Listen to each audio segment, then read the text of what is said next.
This episode may contain content of a graphic nature, including descriptions of physical and sexual violence against adults, children, and animals. Listener discretion is advised. Hi everyone, I'm Talia. And I'm Tanya. And together we are Crimes and Consequences, a true crime podcast.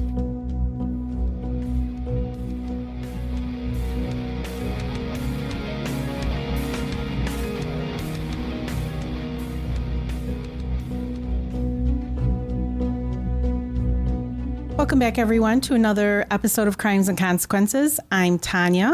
And I'm Talia. And we are a couple of friends who happen to be lawyers who happen to enjoy discussing true crime. Yes, we do. So before I get started, if you're watching us on YouTube, could you hit the like, subscribe button, whatever. And if you want to watch us on YouTube, you can go to YouTube and type in @Crimes and Consequences, and that's how you'll find our videos. So I'm going to tell you about this guy.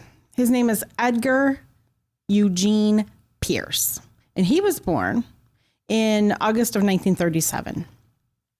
His parents were Edgar and Constance Pierce. He was the middle child of three, and he was known in his community to be really bright. And this takes place in the United Kingdom. Okay. Edgar was so smart that at the age of 11, he was sent to a prep school in Oxford called Nelson House. Mm-hmm. And the cost of Nelson House put a real big financial strain on his parents, but his parents felt like getting this education would introduce him to, upper class community, and also obviously maybe lead to doors that could be open later. Yeah, especially if he's only 11 and he's that right? Smart. After 3 years, though, at Nelson House, Edgar was transferred to another school. Due to the financial burden, his parents just couldn't do it anymore. And after he left high school, he went on to study advertising. By the time he was 24, Edgar was happily married to a woman named Maureen. He was successful in his advertising career, and they lived in a really nice home in southwest London. They ended up emigrating to South Africa in 1972, and it was here that Maureen gave birth to their daughter, Nicola. And South Africa, though, I'm not sure exactly what happened, but it didn't turn out to be everything that they hoped it would be, by living there. So they did return to the UK, eventually seeking a fresh start. Edgar and Maureen ended up buying a small restaurant that they called Jeannie's Cuisine. But was that their daughter's? Oh, no, it wasn't. No, that wasn't their daughter. Their daughter's Nicola. I don't know why they called it Jeannie's Cuisine. I don't know if they took it over and it was already called Jeannie's Cuisine. I'm not sure. Sense. But quickly, this endeavor began failing, leading Edgar to drink heavily and behave oddly.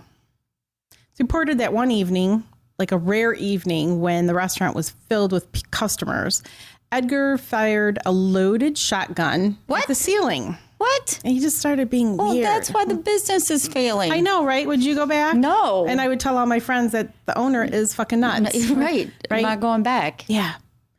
By the early 80s, Jeannie's Cuisine was officially going down the drain. And the bank that was supporting it and keeping it open refused to continue to lend any more money to Edgar. In 1982, even worse news hit the Pierce family when Maureen was diagnosed with cancer. And this was like the last straw. It forced Edgar to sell the business and accept the fact that it failed. With the closure of the restaurant, the family had to move back to London. And because they were unable to find affordable housing on their own because they're financially strapped, they moved into a council property in Chiswick. What's that? A council property is like government housing. Like Section 8? Yeah, like Section 8, what we would call here. Things might have started looking up for the Pierce family as Maureen made a recovery from her cancer and Edgar started a new career opportunity as a property developer. But he really wasn't successful at that either, and he was just really barely able to provide for his family. Doesn't seem like he was successful at much. No, and partly it was due to his heavy drinking and extremely negative attitude toward life. And by the early 90s, Maureen had just been fed up with her husband, and she left him after 31 years of marriage. Wow. Yes. And she's really fed up. She was really fed up. She's like, I can't do this anymore. Done. Yeah, I'm done with this loser. So she leaves and she moves out of the home.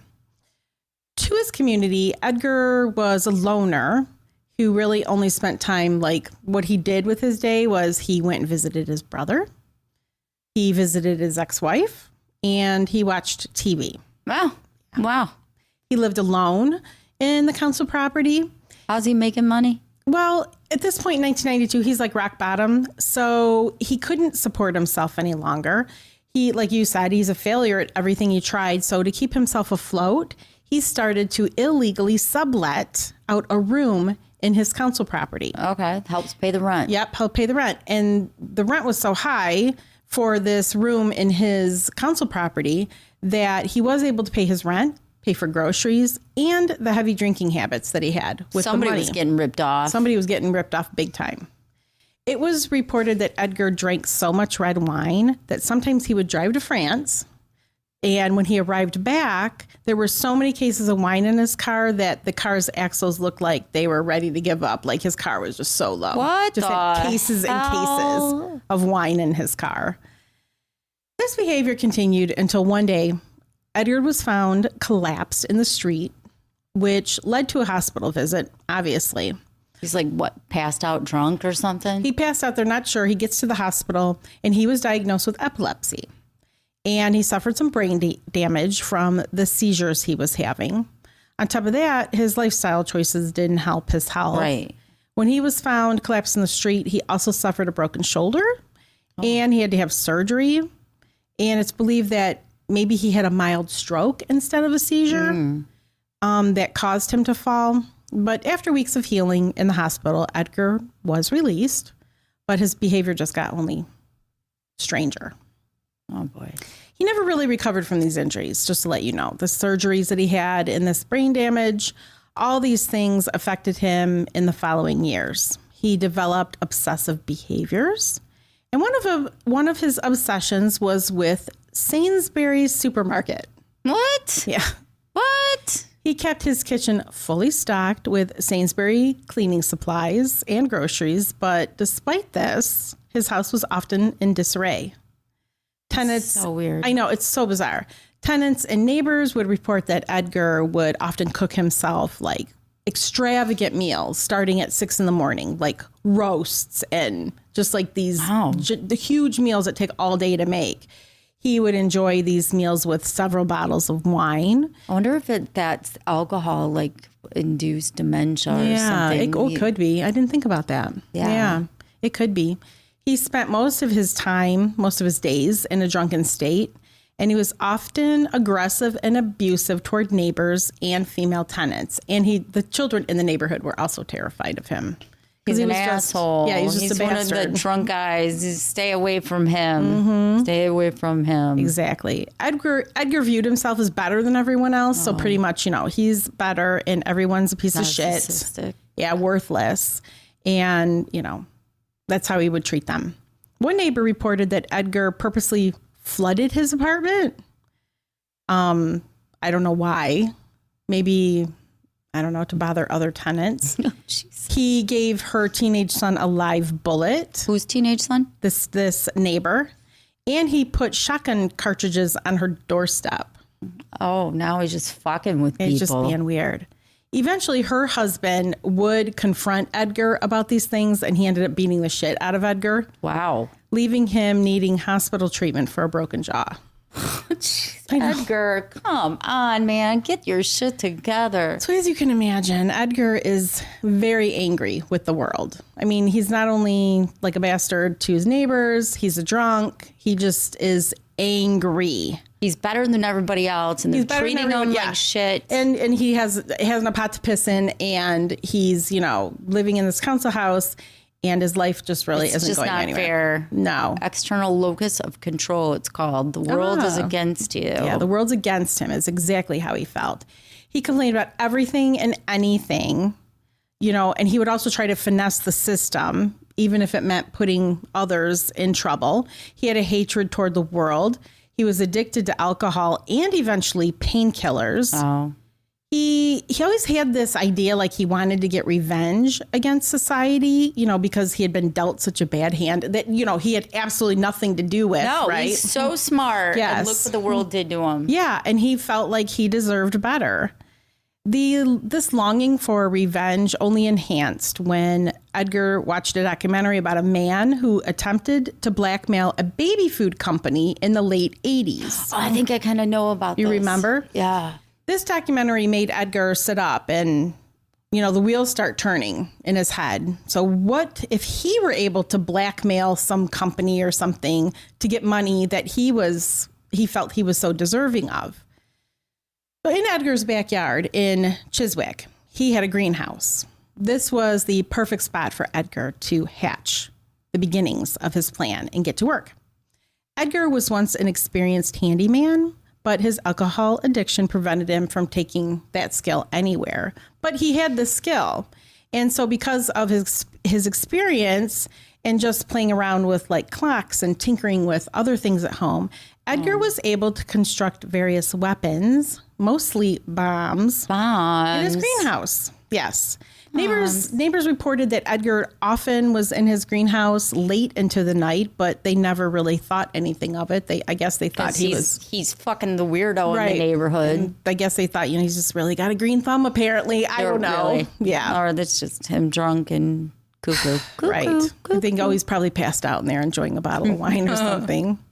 On December 6, 1994, Edgar finally took action and felt ready to execute this plan. Oh, boy. That morning, he sent out 6 individual packages, all wrapped in blue Christmas wrapping paper with gold stars on them. He sent them out to 6 different branches of Barclays Bank in London.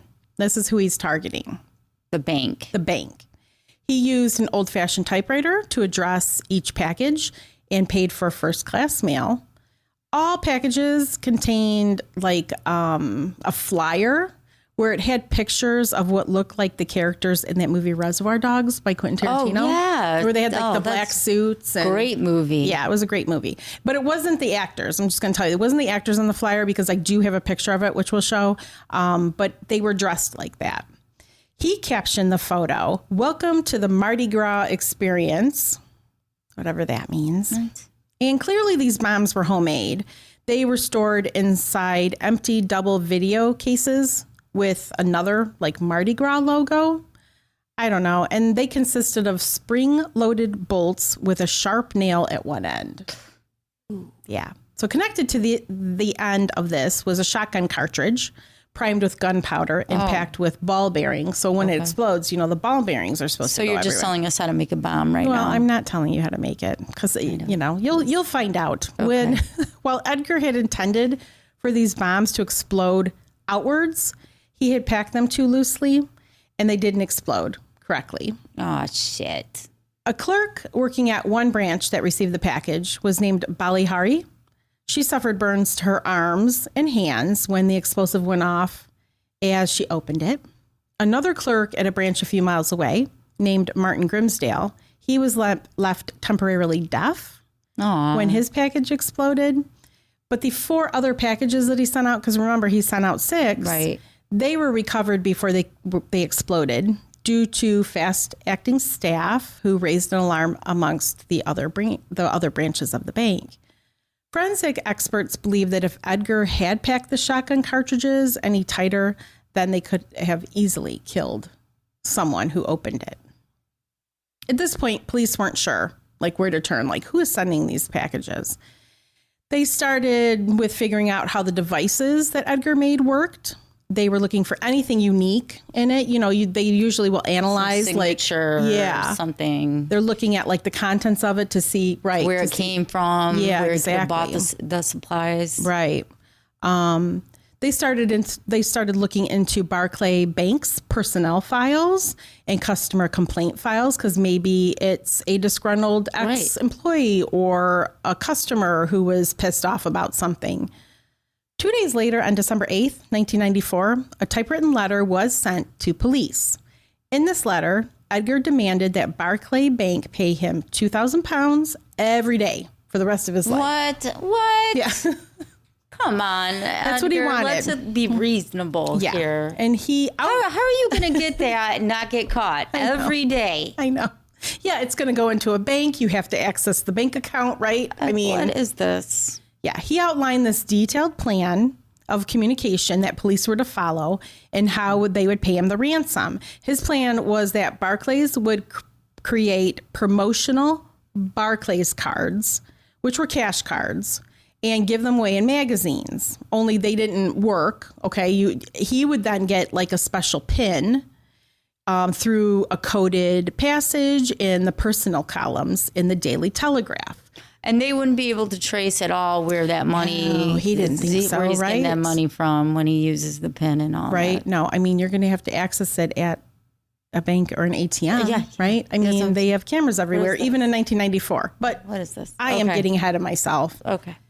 Edgar warned police that Barclays that if they didn't follow through by December 10th, all of Barclays' staff now would be considered dispensable targets. He signed the letter Mardine Graham. That was his, I guess, nom de plume. Mardine Graham. What is it? Okay. After receiving this ransom note, police followed a strict news blackout, so it did not get leaked to the press. They hoped that with the public not privy to the search for Edgar, like that would lure him into a false sense of security, or maybe, that would then lead to him making a mistake of some kind. They were prioritizing creating communication with Mardine Graham, so they did put a message in the personal columns on December 10th. But despite posting this message, they never heard back from Edgar, and he seemed to have just disappeared. So just in case, though, police continued to sift through their oversized list of anyone who could have a beef with Barclays Bank. I mean, it's a big bank. Yeah, I'm sure there's a lot of people bank. Yes. Over 5 months later, on May 15th, 1995, Barclays Bank head office finally received a second letter from Edgar. And this time he was changing the game. He wasn't going to be attacking the banks, he said. He was going to be attacking people at random. Like, I'm not going to the banks now. I'm just going to start. Anybody, anywhere? Anybody, anywhere. Oh.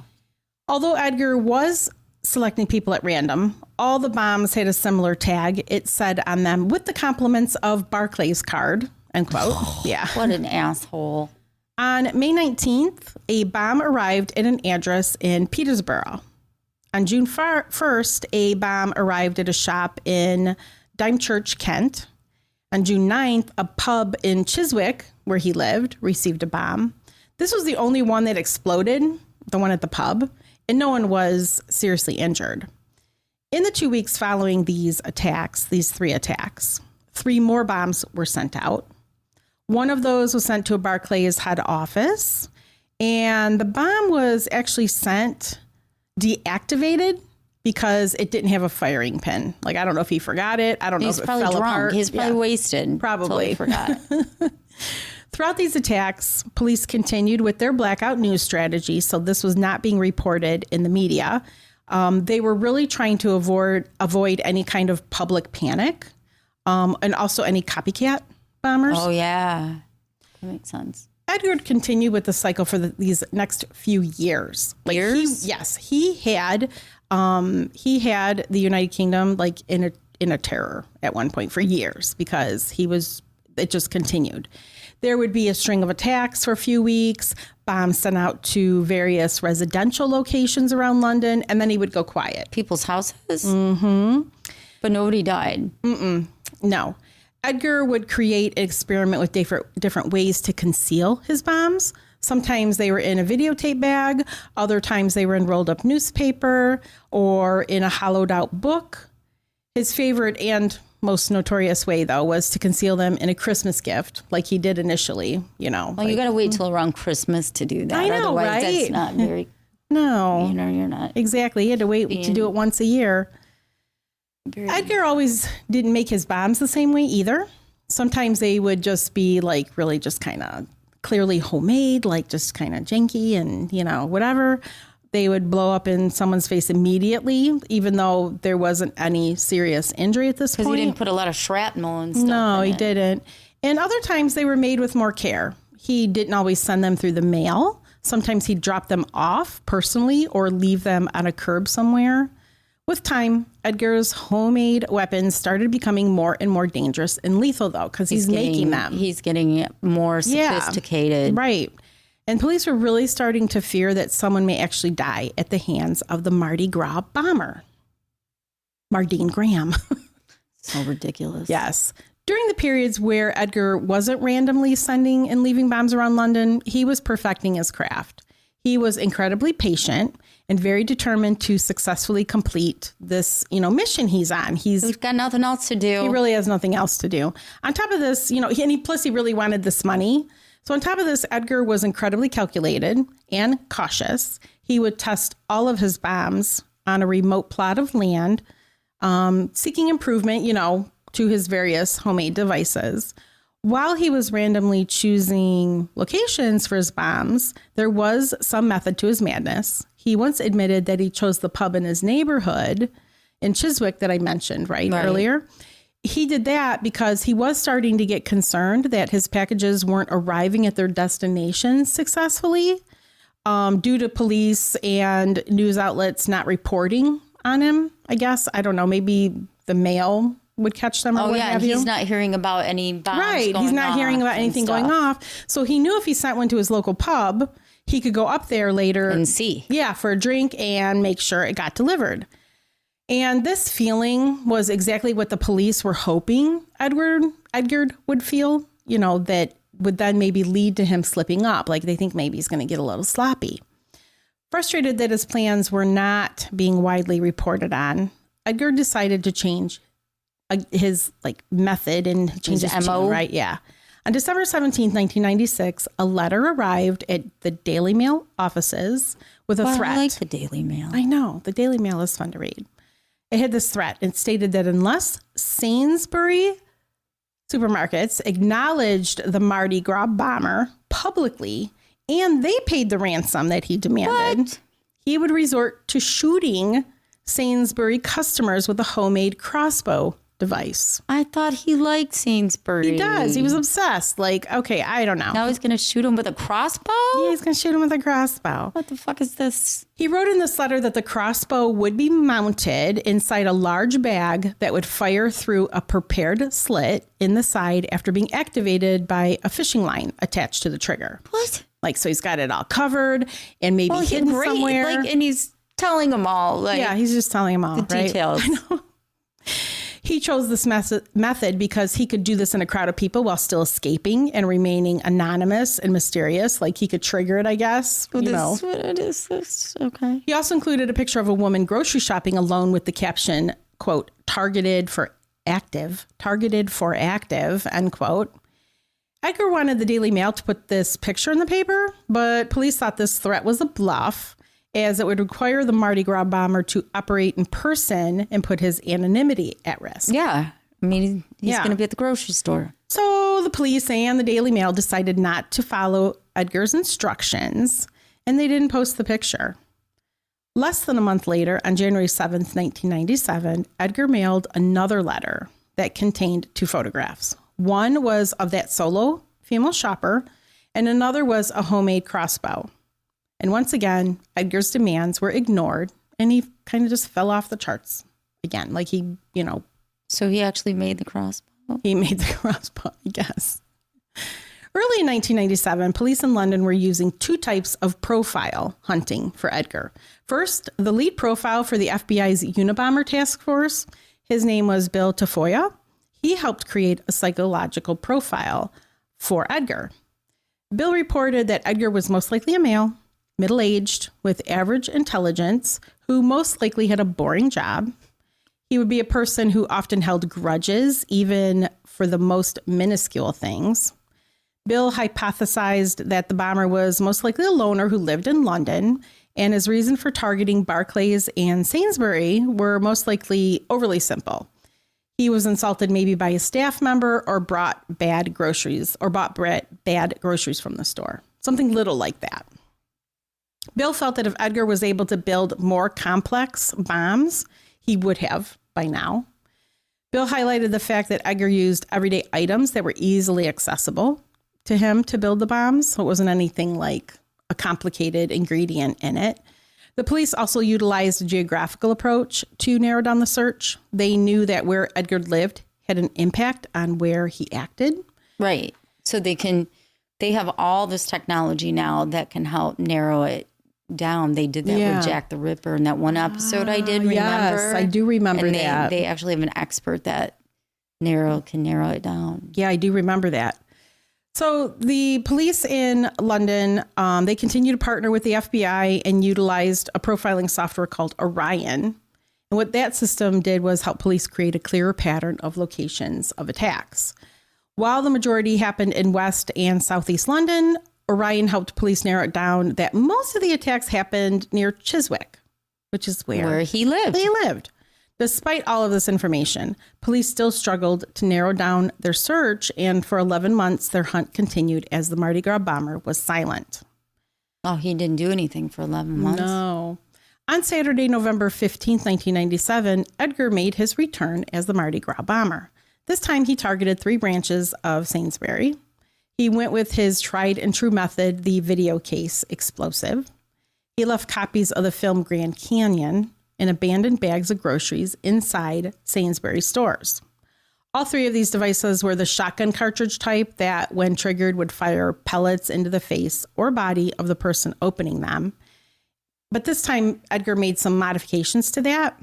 The shot was better packed, it was reinforced and angled better, and his method of dropping them off was newer and better. He printed blue stickers that had a message on them saying, if a person found this video, please return it to Sainsbury Security for a £5 reward. Oh, what? Yeah. Wait, what?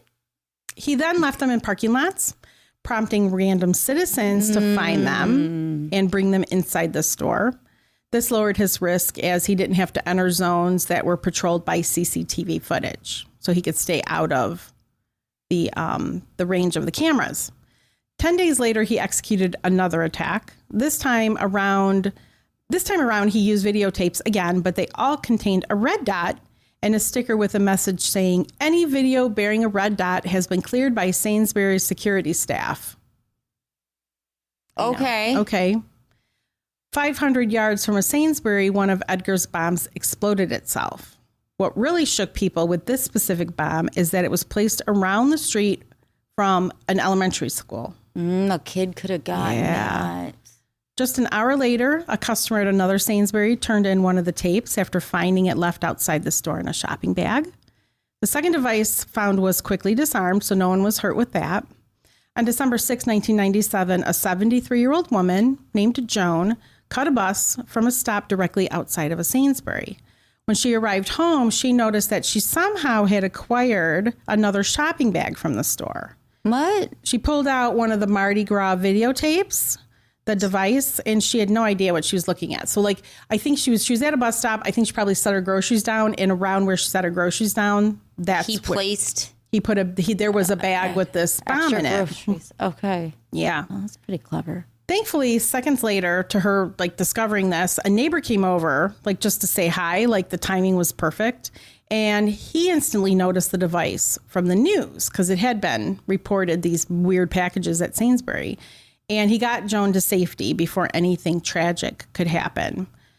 Joan, though, she was really affected by this. And she spent the next 10 weeks in a state of constant anxiety. I would be too. She suffered from flashbacks about how she innocently came upon these packages. And the idea of it was just so horrific for her. She eventually passed away not too long after that from an aggressive form of leukemia. Finding one of Mardi Gras' devices changed her forever, and she was just never able to have that peace of mind again before she passed away. That's sad. After 3 years of going back and forth with the Mardi Gras bomber, Edgar and I'm sorry, I said that wrong. After 3 years of going back and forth with the Mardi Gras bomber, the police were not any closer to finding out. Why is he still doing this? Hasn't he figured out a way to get some money now? I mean, this isn't working. It's not working, No, Edgar. It's not working. So police said, okay, they were going to see what would happen if they just paid him, paid him some money. They're going to see what would happen. He's just going to ask for more money. And then Well, once they stop, he's going to start bombing again. Well, their hope was, they would catch Edgar when he was attempting to withdraw the money from an ATM. Okay. So at this point, police knew that Edgar would most likely place his device somewhere either in West London or Southeast London at a Sainsbury's store. So they went to all the stores. Imagine working at the Sainsbury's store. I'd be like, you know what? I'm going to get a different job. I may probably make a minimum wage. I don't think it's worth it. No.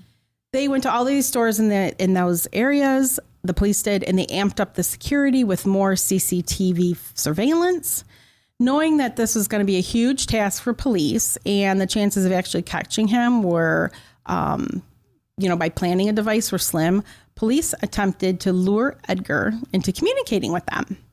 They followed the first communication directions that Edgar gave them back in 1994, and they posted a message in the the Daily Telegraph personals column. Edgar was now asking for 10,000 pounds a day. No. And their message said that they would give it to him, but he needed to wait until March 1998. Edgar never responded to their message. But they're just trying to buy time? Yeah, I guess. But on January 16th, he placed another bomb at Sainsbury's, which was thankfully found and deactivated. A few weeks later in February, another device was discovered at the same bus stop where Joan had picked up her extra shopping bag.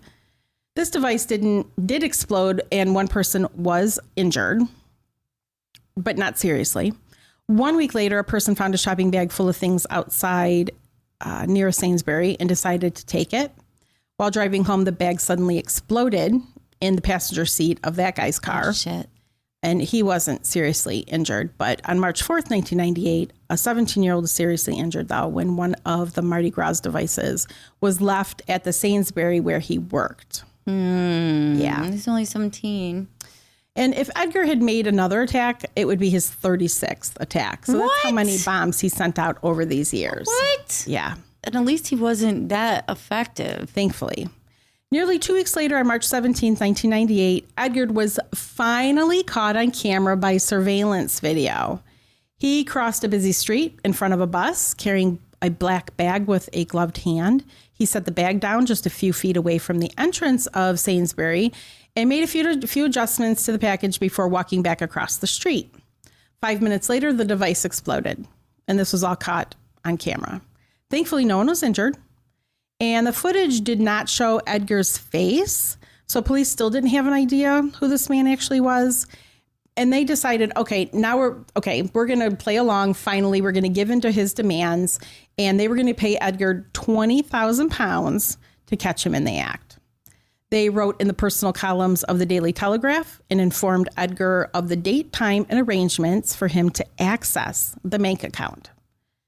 While it still never had been released to the public how the PIN was communicated to him for security reasons, on April 28th, 1998 at 6:14 p.m., an alarm sounded at Scotland Yard. The police had created a system that when the secret PIN was used by someone at a specific bank cash point, an alarm would instantly sound at Scotland Yard, notifying police of the exact location that the money was attempting to be pulled from. Additionally, to slow him down and create more of a paper trail, police set a limit of how much money he could pull out, like on each ATM transaction, forcing him to go to multiple banks. That's smart. To retrieve the money. The first alarm came from a cash point that wasn't under surveillance, so police waited patiently to see if Edgar would go to another one to withdraw more. Minutes later, the alarm sounded again. Because he's going to go someplace close by. Yeah, of course, right? You're not going to drive across town. You're going to hit the next ATM you can go to. So another alarm sounded, and this time he was at an ATM that was under surveillance. Police finally had a visual on Edgar, but he wasn't alone. What? Yeah, he was with another man. And the other man, they were both wearing matching raincoats that went down to their ankles. They both had on the same pants. What? Gloves. They're twinsies. Yes, they had wigs and they wore dark glasses. What the fuck is this? One of them had on a flat white hat and the other one was wearing a checkered bucket hat. Edgar was carrying a clipboard that had a mirror on the back of it. And after withdrawing the money, both men were seen on CCTV getting into a red Vauxhall Senator car. Police immediately found the car and began tailing them. Police followed the men to another ATM where they sat and waited. They watched Edgar and his accomplice go to the ATM, start using it to withdraw money. And police were reporting this, like every move that was made, back to Scotland Yard, waiting to see if the alarm would sound and confirm that this was the man that they were looking for. And when it did, the chief detective gave the order to arrest the pair. I want to know who this dumbass is hanging out wait till with. I find you. Edgar. Police waited until both men were inside the vehicle before making themselves known. Undercover officers in various vehicles approached the car, ripped open the doors, pulled both men out, and there's a picture of them laying in the street next to the car. Finally, the Mardi Gras bomber had been caught. Police were obviously concerned with the fact that either or both of these men could have dangerous devices on their person, maybe, in that raincoat pocket.